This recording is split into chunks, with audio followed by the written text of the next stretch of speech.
We turn now to a seismic shift within the United Methodist Church. It recently voted to lift bans on LGBTQ clergy and same-sex marriages. I spoke to a Methodist pastor about these changes, but first, a bit of background. And the results should now appear on the screen. It was described as the most consequential meeting of the United Methodist Church in more than half a century. In late April, hundreds of delegates from around the world gathered in Charlotte, the first such meeting since 2019. The affirmative has it, and the motion is adopted. They voted overwhelmingly to end the church's bans on same-sex marriage and the ordination of LGBTQ clergy. And these decisions that have been made over these last few days is a testimony that we are claiming that we are a church where everyone belongs. We are a church with open hearts, open minds, and open doors. In 1972, the Methodists adopted language that the practice of homosexuality was incompatible with Christian teaching. In 1984, they banned clergy who are self-avowed practicing homosexuals. And in 1996, the church prohibited clergy from officiating same-sex marriages. We will not leave this Church of Jesus Christ. After heated discussions at a conference in 2019, delegates voted to uphold those bans. But in the years that followed, some 7,600 U.S. conservative Methodist congregations, located mostly in the South, left the church over its lack of enforcement of the anti-LGBTQ policies. By 2022, the United Methodists had 5.4 million members in the U.S., less than half their peak in the 1960s. The recent departures have seen that number drop even further. For more on the significance of these changes, I spoke recently with the Reverend Valerie Jackson, the lead pastor at Park Hill United Methodist Church in Denver. She joined the Methodist Church from the Baptist Church years ago. I asked Reverend Jackson how the church lifting its bans has resonated with her.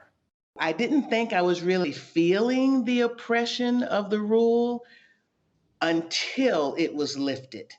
And then once it was lifted, I became aware of how much I embodied that oppression. And it surprised me that on the last day of the conference, I so freely danced. And I don't do that. I don't do that in public anyway. I danced freely by myself in the middle of the assembly hall on the last day of General Conference. Well, it was beautiful. When you say that you were embodying the oppression, help us understand what that means. How did that show up in your life? What that means is, even though I had the privilege of living in a conference, in a region where being LGBTQ was not criminalized, that somewhere deep within me, I still knew that I was at risk, that my ordination was at risk, that a claim could be filed against me, that I could go to trial. Somewhere deep within me, I knew that. And so it's almost like looking over your shoulder unconsciously or subconsciously, all day, every day, 365 days a year. That's a lot of pressure. Nearly a quarter of the United Methodist Church broke away. What is the impact of that on the church and really on the faith? Well, it's multi-layered, right? So the impact is grieving the loss of United Methodist siblings.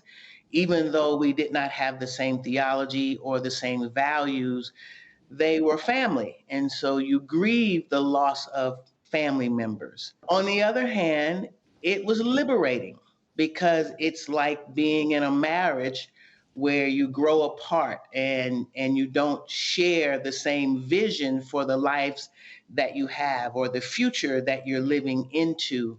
And so when you finally make that courageous decision to separate and go your different ways, it's freeing, it's liberating, and it gives the space for people to live into being who they really are.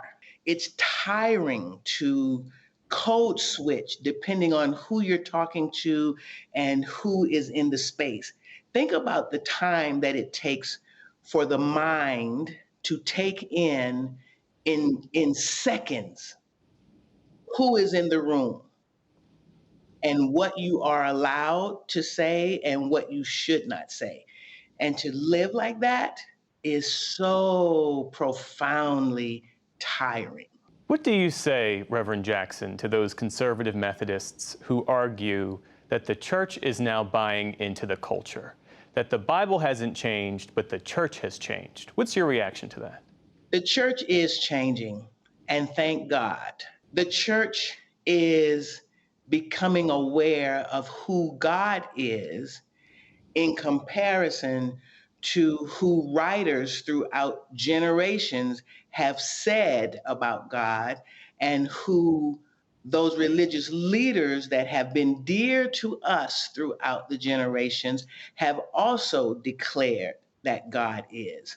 I know what it's like as a former Baptist to be indoctrinated with a particular teaching and to not be able to see anything beyond that teaching. I know what that's like. I know how difficult it is to break through that. So we are not responsible for the systems that we are born into, but we are accountable and responsible for the decision to remain in those systems. And so I pray for my siblings, and I pray that they will one day be liberated and set free and come to experience the liberating, unconditional love and grace of God.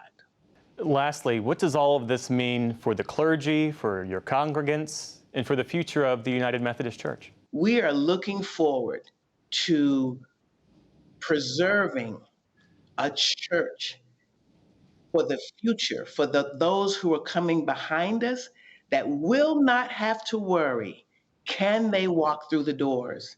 Will they be loved? Will they be accepted? Will they be seen? We look forward to leaving a church where those who are in the LGBTQ community can walk into the church holding hands, can sit in the pews in each other's arms, just like those who are heteronormative. There are so many things about being LGBTQ that we have to give up, that those who are heteronormative never have to think about. So we look forward to a church where all people will get to thrive in love, life, and liberation. The Reverend Dr. Valerie Jackson is lead pastor at Park Hill United Methodist Church in Denver. Thanks so much for your time and for your insights this evening. We appreciate it. Thank you so much for having me.